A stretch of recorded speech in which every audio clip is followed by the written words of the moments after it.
Hello and welcome to our very first short video related to themes from MLP. We've just recently had our first MLP session with Cohort 3, at which we considered vocation.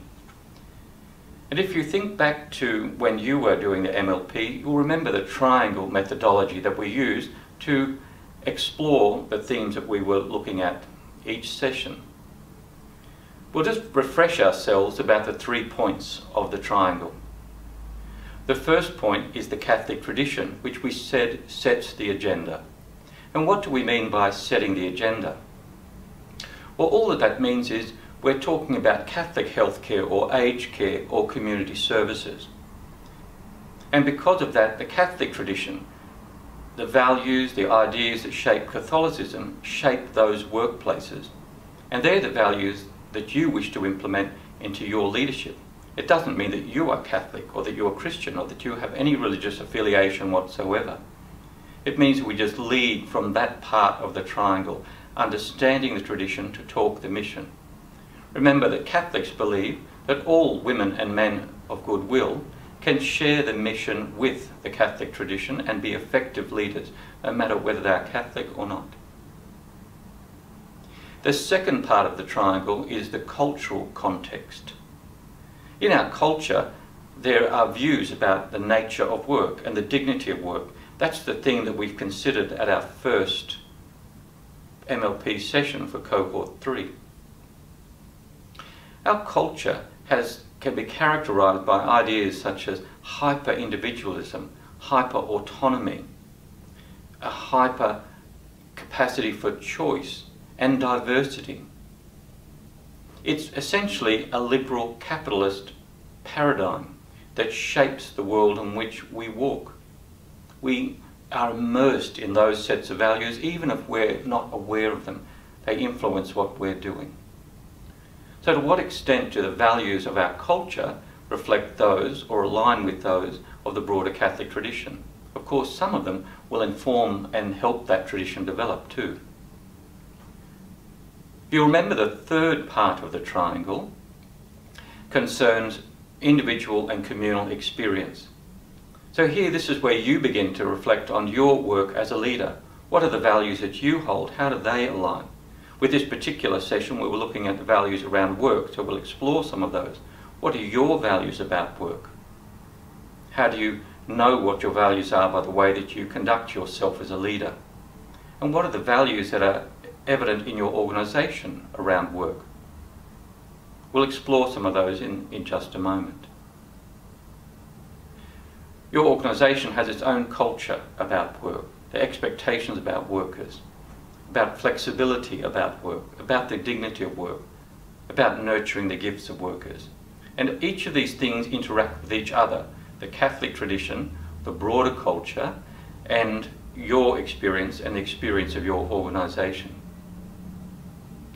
So at the first session of MLP with Cohort 3, we looked at the dignity and vocation of work.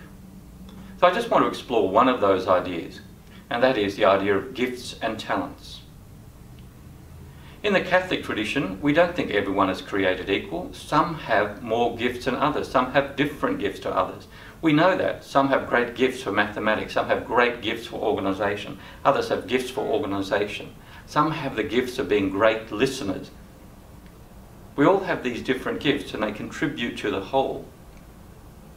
But what we know about the dignity of work and workers is that their dignity is enhanced if their gifts and talents are recognised and they align with the work that they are doing. And when their gifts and talents are nurtured by the team and the organisation in which they work. All of us have perhaps had the experience with a colleague that we know where sometimes they just don't seem to be the right fit. They just don't seem to have the capacities and gifts that precisely align with the role that they have. And I'm not talking about people who are incompetent or bad at their jobs, because that's kind of easy to recognise. Just talking about sometimes we get the sense that this person's not quite the right fit for that part of the organisation or for this team or maybe for the organisation in general. When we have that experience, what we're really reflecting on what are the gifts and capacities, the gifts and talents of that particular person. Our task as leaders is to know our workers well, to know what their gifts and capacities are. So what do we do as an organisation to periodically audit the gifts and talents, to find out who has what kind of qualification, who has what kind of interest, who has what kind of capacities that might contribute to the team? Because we know that when workers' gifts and talents are not recognised, or they're deliberately not encouraged to use their gifts and capacities, they become unhappy and dissatisfied in their work. Their sense of the dignity of the work and their contribution to the organisation is diminished. And sometimes they become the kind of people that create problems in team and problems for organisations. The frustration of knowing that you have gifts and capacities that are not allowed to be brought forth, to be nurtured, can be a real struggle sometimes for workers. So how do we as leaders look at our systems and procedures so that we avoid that happening? For example, when someone goes on long service leave, or it's a capacity for someone to act up in a higher role, do we always ask the same person, or do we open that to the community, to the team, to perhaps express interest, to allow that person to just demonstrate what gifts and capacities that they have for the organisation? Even allowing them to perhaps not succeed as well as they could have in that role. Because at the end of the process, there should be time for them to dialogue. They may very well learn that my real gifts and my real capacities are better served in some other role within the organisation.